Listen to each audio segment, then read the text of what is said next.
भिवानी जिले में लगभग 47-48 हज़ार MT यूरिया इस सीजन में आ चुकी है। आज भी एक NFL का रैक आया है, उसमें 29 हज़ार MT के करीब खाद है और वो NFL का जो अभी रैक आया है इसमें से लगभग खाद भिवानी जिले में जाएगी।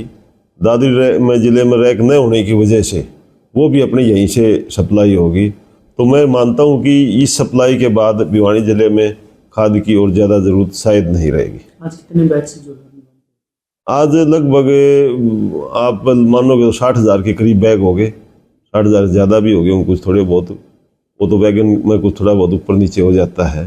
तो 60 हज़ार में से लगभग 70% से ज़्यादा भिवानी डिस्ट्रिक्ट के। खाद की तो किसान भाई अब खुद भी समझते हैं, खाद की अब कोई कमी नहीं रहेगी। और ये खाद जाने के बाद तो अब जो खाद अप्लाई का टाइम है वो भी जा चुका होगा और खाद की आपूर्ति भी पूरी हो जाएगी। अब जिस समय बारिश हुई है अब पीछे, तो बारिश के बाद हर खेत को, हर फसल को इस समय खास तौर से यूरिया फर्टिलाइजर की ज़रूरत होती है, जिसकी वजह से कई बार 1-2 दिन के लिए पैनिक हो जाता है। लेकिन खाद हमेशा पूरी आती है जितनी किसान भाइयों को ज़रूरत होती है। बिल्कुल मान सकते हैं अब ये खाद सप्लाई होने के बाद कोई खाद की कमी नहीं रहेगी। तो आज रैक आया है ये NFL का, जो उन्होंने बठिंडा के अपने प्लांट से या भिवानी भेजा है। भिवानी जिले में लगभग 47-48 हज़ार MT यूरिया इस सीजन में आ चुकी है।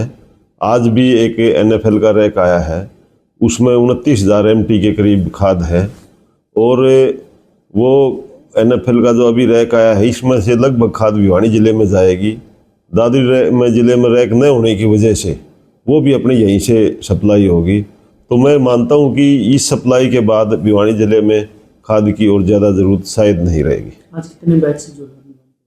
आज लगभग आप मानोगे तो 60 हज़ार के करीब बैग हो गए। 60 हज़ार ज़्यादा भी हो गए कुछ थोड़े बहुत, वो तो वैगन में कुछ थोड़ा बहुत ऊपर नीचे हो जाता है। तो 60 हज़ार में से लगभग 70% से ज़्यादा भिवानी डिस्ट्रिक्ट के। खाद की तो किसान भाई अब खुद भी समझते हैं, खाद की अब कोई कमी नहीं रहेगी। और ये खाद जाने के बाद तो अब जो खाद अप्लाई का टाइम है वो भी जा चुका होगा और खाद की आपूर्ति भी पूरी हो जाएगी। अब जिस समय बारिश हुई है अब पीछे, तो बारिश के बाद हर खेत को, हर फसल को इस समय खास तौर से यूरिया फर्टिलाइजर की ज़रूरत होती है, जिसकी वजह से कई बार 1-2 दिन के लिए पैनिक हो जाता है। लेकिन खाद हमेशा पूरी आती है जितनी किसान भाइयों को ज़रूरत होती है। बिल्कुल मान सकते हैं अब ये खाद सप्लाई होने के बाद कोई खाद की कमी नहीं रहेगी। तो आज रैक आया है ये NFL का, जो उन्होंने बठिंडा के अपने प्लांट से या भिवानी भेजा है।